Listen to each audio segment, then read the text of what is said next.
Hello students, कैसे हो आप सभी।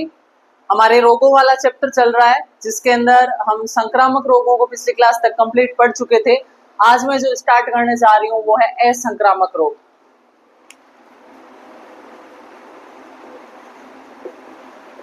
असंक्रामक रोग, जैसा कि शुरू की क्लास में मैंने आपको बताया था कि असंक्रामक रोग वह रोग होते हैं जो रोगी व्यक्ति के स्वस्थ व्यक्ति के संपर्क से नहीं फैलते।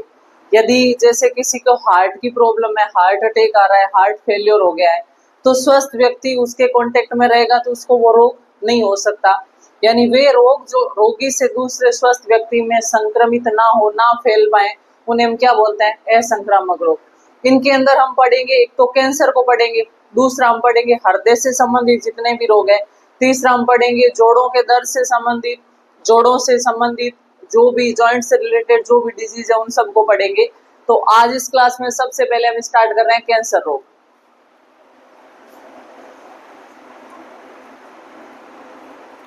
देखिए, कैंसर रोग क्या होता है। जैसा कि एड्स में मैंने बताया था कि एड्स और कैंसर दो ऐसी बीमारियां हैं जिनका शुरुआती अवस्था में पता नहीं चलता है, और जब तक पता चलता है तब तक ये लाइलाज बीमारी बन जाती है, यानी बाद में इनका इलाज संभव नहीं है।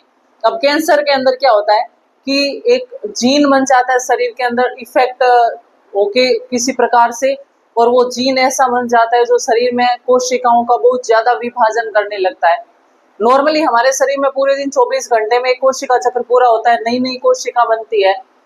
अब नई कोशिकाएं शरीर में क्यों बन रही है? पुरानी वाली कोशिका को हटाने के लिए नई कोशिका बनती रहती है, या कहीं पर घाव लग गया है उस घाव को भरने के लिए कोशिका का विभाजन होता है, नई कोशिकाएं बनाई जाती है।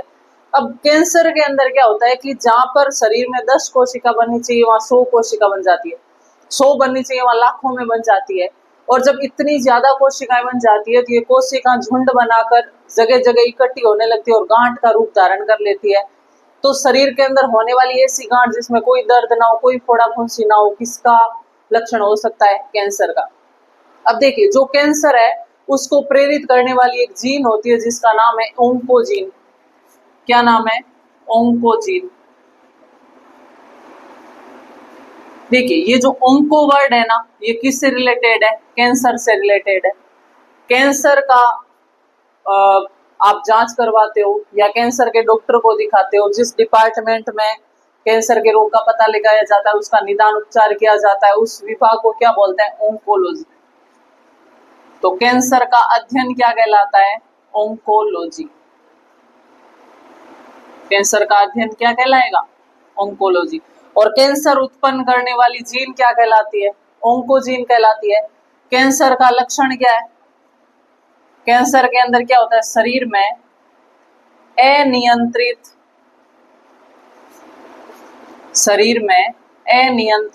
कोशिका विभाजन होता है। किसके अंदर? कैंसर के अंदर।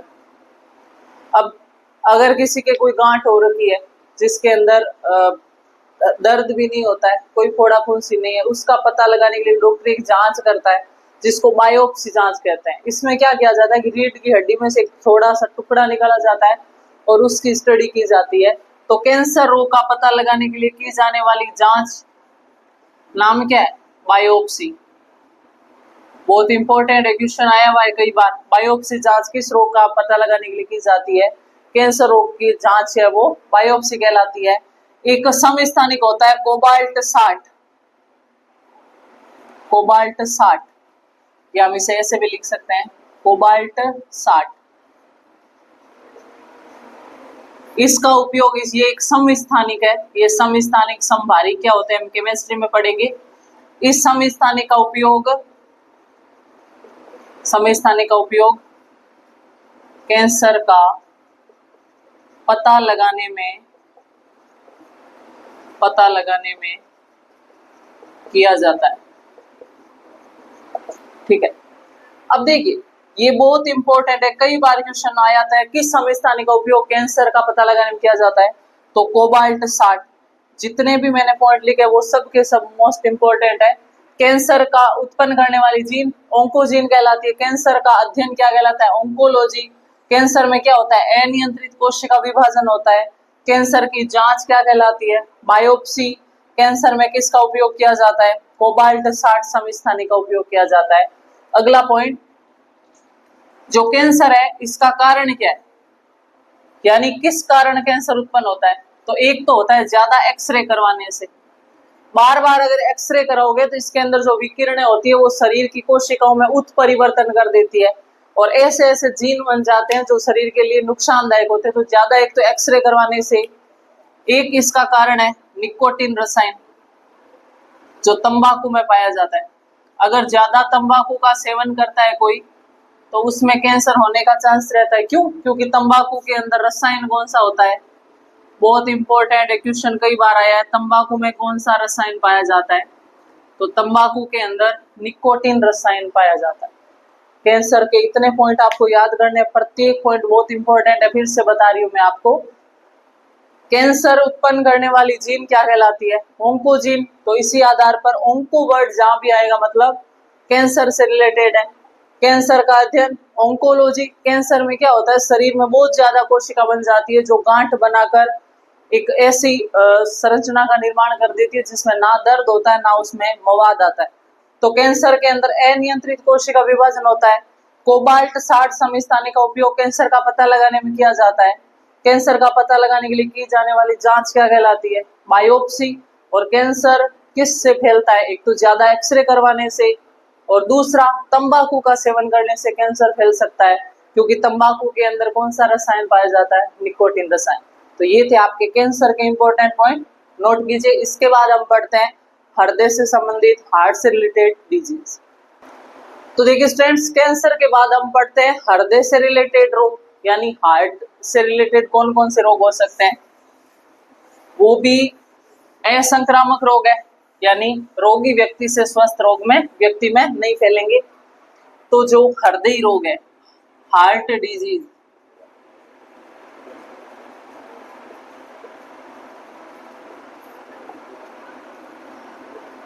देखिए हृदय रोग है एक, सबसे पहला है वो है एथेरोस्क्लेरोसिस। एथेरोस्क्लेरोसिस। एक होता है हृदय शूल, हृदय शूल। एक होता है हार्ट अटैक और एक होता है हार्ट फेल्योर।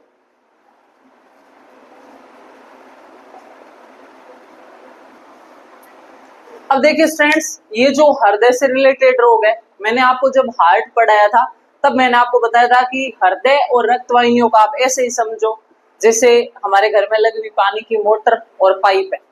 जिस प्रकार मोटर और पाइप काम करती है वैसे ही हार्ट काम करता है। अब देखिए ये जो सबसे पहला एथेरोस्क्लेरोसिस है, इसके अंदर क्या होता है कि जो धमनी होती है रक्त वाहिनी, इसकी दीवार में कैल्शियम और कोलेस्ट्रॉल जम जाते हैं। कैल्शियम और कोलेस्ट्रॉल जम जाते हैं। अब पानी की पाइप से तुलना करो, अगर आप मोटर से ऐसा पानी चढ़ा रहे हो जो बहुत ज्यादा खारा है, बहुत ज्यादा नमकीन है, तो उसके अंदर नमक की मात्रा होगी। अब शुरू में तो कुछ नहीं, लेकिन लंबे टाइम तक आप यूज करोगे तो क्या होगा, उस पाइप के अंदर नमक जैसे टुकड़े जमेंगे कि नहीं जमेंगे। अब जमेंगे तो वो पाइप है वो कठोर हो जाएगी। अब आप अगर उसको इधर उधर मोड़ोगे तो वो टूट सकती है कि नहीं टूट सकती, और पानी बहने में भी बाधा उत्पन्न होगी। बिल्कुल वही बात है, अगर खून के अंदर कैल्शियम और कोलेस्ट्रॉल ज्यादा है तो धमनी की दीवार में जम जाएंगे। जमने से क्या होगा, धमनी की दीवार बहुत ज्यादा सख्त हो जाएगी और खून के बहने में बाधा उत्पन्न होगी। इस रोग को क्या बोलते हैं, एथेरोस्क्लेरोसिस। यानी एथेरोस्क्लेरोसिस के अंदर धमनी की दीवार में कैल्शियम और कोलेस्ट्रॉल जम जाते हैं जिसके कारण हर रक्त प्रवाह में बाधा उत्पन्न होती है। दूसरा है हृदय शूल। अब इसको देखो, पानी की पाइप में मान लीजिए आप मोटर चल रहा है, पानी कंटिन्यू बह रहा है, आपने पाइप को थोड़ा सा इधर उधर किया और बीच में मरोड़ आ गई पाइप में, तो प्रेशर किस पर पड़ेगा, मोटर की आवाज चेंज होगी कि नहीं होगी, प्रेशर मोटर पर पड़ेगा, क्योंकि पानी आगे जा नहीं रहा है, मोटर फेंक रही है, तो प्रेशर मोटर पे पड़ेगा। जैसे ही आपने उस या तो आप नली को दबा लो या ऐसे मरोड़ आ गई तो पानी जाना बंद हो जाएगा, तो प्रेशर मोटर पर पड़ेगा। बिल्कुल वही बात, अगर हमारी रक्त वाहिनियों के अंदर मरोड़ आ जाए तो प्रेशर मोटर पर, मोटर यानी हमारे हार्ट पर, और हार्ट पर प्रेशर इतना पड़ेगा कि उसमें ऐसा लगेगा कि जैसे हार्ट में सूल चुभने जैसा दर्द उत्पन्न हुआ है। उसको हम क्या बोलेंगे, हृदय सूल। यानी रक्तवाहिनियों में ऐंठन आने से, ऐंठन या मरोड़ आने से हृदय में सूल चुभने जैसा, हृदय में सूल चुभने जैसा दर्द उत्पन्न होना, इसलिए इसको क्या बोलते हैं, हृदय सूल। अब तीसरा है हार्ट अटैक और चौथा है हार्ट फेल्योर। व्यक्ति हार्ट अटैक से नहीं मरता है, व्यक्ति हार्ट फेल्योर से मरता है। अब हार्ट अटैक और हार्ट फेल्योर क्या है? हार्ट अटैक तो 2-3 बार आ सकता है, हार्ट अटैक तो 2-3 बार आ सकता है। जैसे आप बोलते हो किसी को पहला झटका या दूसरा झटका है, जरूरी है कि एक बार झटके में व्यक्ति मर जाएगा? नहीं। अब क्या होता है कि ये रक्तवाहिनी है, इसके अंदर कोलेस्ट्रॉल जमता है, इतना सा जमा, जब थोड़ा सा रास्ता बंद हुआ, खून थोड़ा धीरे चला, व्यक्ति को जोर से दर्द होता है, हार्ट अटैक आता है, फिर प्रवाह चला नॉर्मल। दूसरी बार और ज्यादा जमा, फिर व्यक्ति को झटकाया, फिर रक्त चला गया, फिर व्यक्ति नॉर्मल। तीसरी बार में क्या हुआ, ये रास्ता पूरा ही ब्लॉक हो गया, अब खून जा पाएगा क्या? नहीं जा पाएगा, मतलब हार्ट क्या हो गया, फेल हो गया। यानी व्यक्ति हार्ट अटैक से नहीं मरता है, हार्ट फेल्योर से मरता है। जब तक रास्ते में बाधा आ रही है, खून जैसे ही रुकेगा तो दर्द उत्पन्न होगा, दबाएंगे, प्रेस करेंगे, नॉर्मल हो गया व्यक्ति। लेकिन जब रास्ता पूरा कोलेस्ट्रॉल के कारण, पूरी पाइप है वो जाम हो गई है, तो आगे खून नहीं जाएगा, मतलब हृदय की खुद की भित्ति में भी खून नहीं पहुंचेगा, तो हार्ट फेल्योर व्यक्ति की मृत्यु हो जाती है। आया समझ में चारों रोग? एथेरोस्क्लेरोसिस, रक्तवाहिनी के अंदर कैल्शियम और कोलेस्ट्रॉल जमने से रक्त प्रवाह में बाधा। हृदय सूल, रक्तवाहिनियों में मरोड़ आने से हृदय में सूल चुभने जैसा दर्द उत्पन्न होना, हृदय सूल। हार्ट अटैक, रक्तवाहिनियों के अंदर कोलेस्ट्रॉल जमने से रास्ता संकरा हो जाता है, जिसके कारण दर्द उत्पन्न होता है, हार्ट अटैक। और जब नलियां पूरी ब्लॉक हो जाए, हृदय की खुद की भित्ति में ही रक्त ना पहुंचे, तो हार्ट काम करना बंद कर देता है, इसे क्या बोलते हैं, हार्ट फेल्योर। अब मैंने बताया ये असंक्रामक रोग है। मान लीजिए किसी रोगी व्यक्ति में हृदय सूल हुआ है, एकदम दर्द हो रहा है, हार्ट अटैक आया मान लो, क्या हार्ट फेल्योर हो गया, वो मर गया, पास में बैठा है, क्या उसको भी हार्ट अटैक आएगा क्या? नहीं आएगा। यानी ये ऐसे रोग है जो रोगी व्यक्ति से स्वस्थ व्यक्ति में नहीं फैलते, यानी संक्रामक नहीं है, असंक्रामक रोग है। तो ये चारों हृदय रोग है। और नेक्स्ट हम पढ़ते हैं जोड़ों से संबंधित रोग। हमारे जो जो हड्डियों के जॉइंट्स हैं उनके अंदर कौन कौन से रोग हो सकते हैं, तो अगला हम पढ़ते हैं जोड़ों से संबंधित रोग।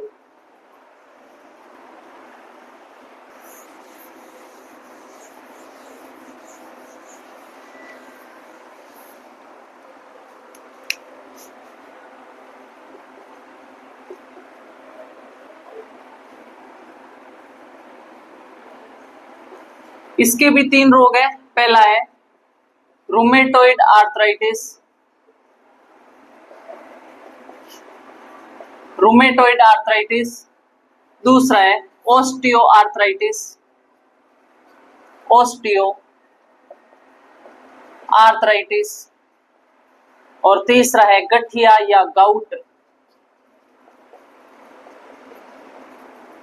देखिए ये जो रोग है वो हड्डियों के जोड़ में, जॉइंट में, जहां पर 2 हड्डियां आपस में जुड़ती है, जैसे एक ये हड्डी हो गई और दूसरी ये हड्डी हो गई, दोनों के बीच में ये जो जोड़ है हड्डी का, इसके अंदर किसी प्रकार का दर्द उत्पन्न हो जाता है। ये 3 प्रकार का होता है।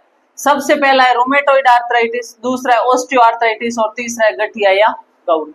अब देखिए रूमेटॉइड आर्थराइटिस में क्या होता है कि इसमें होता है साइनोवियल झिल्ली में सूजन आना, साइनोवियल झिल्ली में सूजन आना।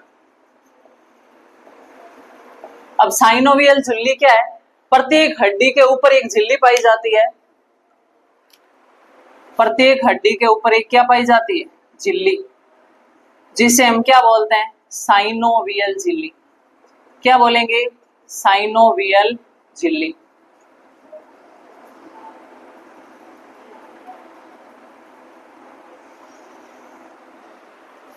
तो इस झिल्ली के अंदर अगर सूजन आ जाएगी तो हड्डियां ज्यादा कांटेक्ट में आ जाएगी, आपस में रगड़ होगी, तो दर्द उत्पन्न होगा, चलने फिरने में दिक्कत आएगी, उसी को हम क्या बोलते हैं, रूमेटॉइड आर्थराइटिस।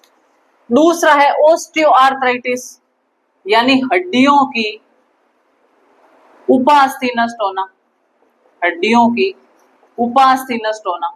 हड्डियों से जो थोड़ा सा कोमल भाग होता है वो क्या कहलाता है, उपास्थि। अब हड्डी तो हमारे जैसे हाथ में हाथ की हड्डी होगी, पैर की हड्डी होगी, लेकिन उपास्थि जैसे कान के अंदर आपको दिखाई दे रही ना, तो हड्डी है बिल्कुल, मांसपेशी भी नहीं है, थोड़ी थोड़ी कड़क कड़क संरचना है, वो क्या होती है, उपास्थि। ये नाक के पिन्ना में आगे देखो, ये जो है ये क्या है, उपास्थि। इसी प्रकार हड्डियों में भी क्या पाई जाती है, उपास्थि। तो उपास्थि नष्ट होने लगती है, जिससे हड्डियों में रगड़ उत्पन्न होती है। सामान्य भाषा बोलते हैं कि ग्रीस खत्म हो गया, डॉक्टर क्या बोलते हैं कि ग्रीस खत्म हो गया, ये उपास्थि है। अब ग्रीस खत्म हो गया तो हड्डी आपस में रगड़ करेगी, झिल्ली भी हड्डी के साथ रगड़ करेगी, और व्यक्ति को उठने बैठने में बहुत तेज दर्द होता है, उसे क्या बोलते हैं, ओस्टियो आर्थराइटिस, यानी हड्डियों की उपास्थि नष्ट होना। और रूमेटॉइड आर्थराइटिस में साइनोवियल झिल्ली के अंदर क्या आ जाना, सूजन आ जाना। अगला है गठिया या गाउट। इसमें क्या होता है कि जो हड्डियों के बीच में ये स्थान है ना, इसके अंदर एक पदार्थ बढ़ जाता है, यूरिक अम्ल, जो एक प्रकार का अपशिष्ट पदार्थ है। ये हमारे शरीर में थोड़ी बहुत मात्रा में बनता है, लेकिन नॉर्मल व्यक्ति के अंदर ये मूत्र के साथ, शरीर से यूरिन के साथ निकल जाता है। लेकिन जब गठिया या गाउट होता है तो ये मूत्र के साथ ना निकल के हड्डियों के जॉइंट में जमा होने लगता है। अब जहां जहां पर जॉइंट है वहां पर सूजन आ जाती है और बहुत तेज दर्द उत्पन्न होता है। इस रोग को क्या बोलते हैं, गठिया या गाउट। बहुत इंपॉर्टेंट रोग है कि जोड़ों में यूरिक अम्ल का जमाव होना। एक व्यक्ति को गठिया हो रखा है, क्या उसके साथ रहने वाले दूसरे व्यक्ति को गठिया हो सकता है, क्या नहीं, क्योंकि यह संक्रामक रोग नहीं है। तो तीनों पॉइंट ध्यान रखना। जोड़ों के रोग, रूमेटॉइड आर्थराइटिस में साइनोवियल झिल्ली में सूजन आ जाती है, जिससे चलने फिरने में दिक्कत होती है। ओस्टियो आर्थराइटिस के अंदर हड्डियों की उपास्थि नष्ट हो जाती है, जिसे ग्रीस बोलते हैं, जिससे हड्डियों में रगड़ होती है और चलने फिरने में, उठने में बहुत तेज दर्द उत्पन्न होता है। तीसरा है गठिया या गाउट, जोड़ों में यूरिक अम्ल जम जाता है, जिससे जोड़ों पर सूजन आ जाती है और वो मूवमेंट करना बंद कर देते हैं, इसे क्या बोलते हैं, गठिया या गाउट। तो ये थे आपके जोड़ों के रोग। और इसके बाद हमारे एक असंक्रामक रोग बचते हैं, बहुत ज्यादा इंपॉर्टेंट है, छोटे से है। कुछ रोग होते हैं जो प्रदूषण से रोग हो जाते हैं। अब वो प्रदूषण से होने वाले रोग कौन कौन से हैं, एक रोग का नाम याद रखना, और आपको ये भी याद रखना है कि वो रोग किस तत्व के प्रदूषण से उत्पन्न होता है। यानी जैसे नाम सुना होगा आपने, इटाई रोग, मिनीमाटा रोग, ब्लैक फुट रोग, ब्लू बेबी रोग, फ्लोरोसिस, ये सारे रोग हैं वो कुछ तत्वों की अधिकता से शरीर में हो जाते हैं, उन्हें क्या बोलते हैं, प्रदूषण से होने वाले रोग। तो अगले रोग हम पढ़ते हैं, ये भी है संक्रामक रोग है, प्रदूषण से होने वाले रोग। प्रदूषण से होने वाले रोग, जिसमें सबसे पहला है इटाई रोग। एक तरफ मैं लिख रही हूं रोग और दूसरी तरफ तत्व जिससे प्रदूषण हो।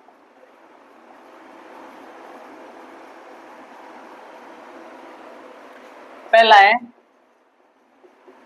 इटाई रोग, दूसरा है मिनीमाटा रोग,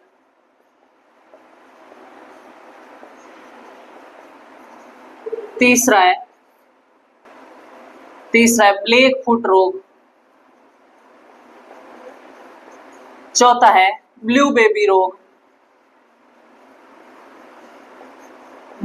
रोग, पांचवा है फ्लोरोसिस, और छठा है सिलिकोसिस।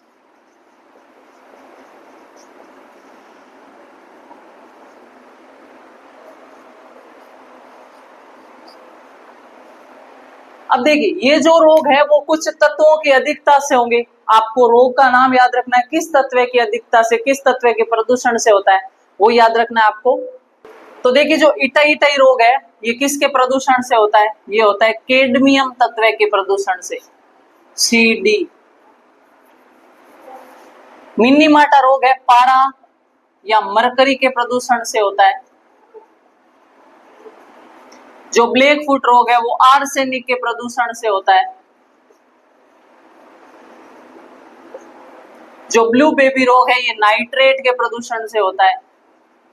नाइट्रेट का प्रतीक चिन्ह है NO3-। फ्लोरोसिस होता है पानी में अगर फ्लोराइड की मात्रा ज्यादा है तो। और सिलिकोसिस होता है सिलिका, अगर कोई ज्यादा मिट्टी खाता है तो वो मिट्टी जाकर जमने लगती है अंदर और इन्फेक्शन होने लगता है। ठीक है, तो स्टूडेंट्स देखिए प्रदूषण से होने वाले रोग हैं कुछ, और उनके साथ में उन जिससे प्रदूषण होता है उस तत्व को भी मैंने बताया है। जैसे इटाई रोग है, ये कैडमियम से होता है, यानी कैडमियम की शरीर में अधिकता हो गई तो रोग कौन सा होता है? इटाई रोग। दूसरा है मिनीमाटा रोग, जो पारा या मरकरी के प्रदूषण से होता है। तीसरा है ब्लैक फुट रोग, जो आर्सेनिक के प्रदूषण से होता है। चौथा है ब्लू बेबी रोग, जो नाइट्रेट के प्रदूषण से होता है। पांचवा है फ्लोरोसिस रोग, जो पानी में फ्लोराइड की अधिक मात्रा से होता है, जैसे दांत पीले होना, दांत टूटने लगना। सिलिकोसिस, सिलिका यानी मिट्टी, अधिक मिट्टी खाने से जमा होने लगता है तो सिलिकोसिस। तो आपको क्या याद रखना है, ये रोग इन तत्वों के प्रदूषण से होते हैं। आपको इस तत्व का नाम और प्रतीक चिन्ह दोनों ध्यान रखना है। इटाई रोग कैडमियम से होता है, जिसका प्रतीक चिन्ह है कैपिटल C और स्मॉल d, CD। जो मिनीमाटा रोग है वो पारा या मरकरी, जिसका प्रतीक चिन्ह है Hg के प्रदूषण से होता है। ब्लैक फुट रोग आर्सेनिक से होता है, जिसका प्रतीक चिन्ह है कैपिटल A और स्मॉल s। ब्लू बेबी रोग है वो नाइट्रेट का सूत्र ध्यान रखना NO3-। ठीक है, फ्लोरोसिस होता है फ्लोराइड से और सिलिकोसिस होता है सिलिका से। तो ये 6 रोग पढ़े हमने, प्रदूषण से होने वाले रोग, नोट कर लीजिए आप इसको। और स्टूडेंट्स इसके साथ ही हमारे आज की क्लास है वो कंप्लीट होते हैं। नेक्स्ट क्लास के अंदर हम पढ़ेंगे आनुवांशिक या जन्मजात रोग। तो मिलते हैं नेक्स्ट क्लास के अंदर, तब तक के लिए थैंक यू सो मच।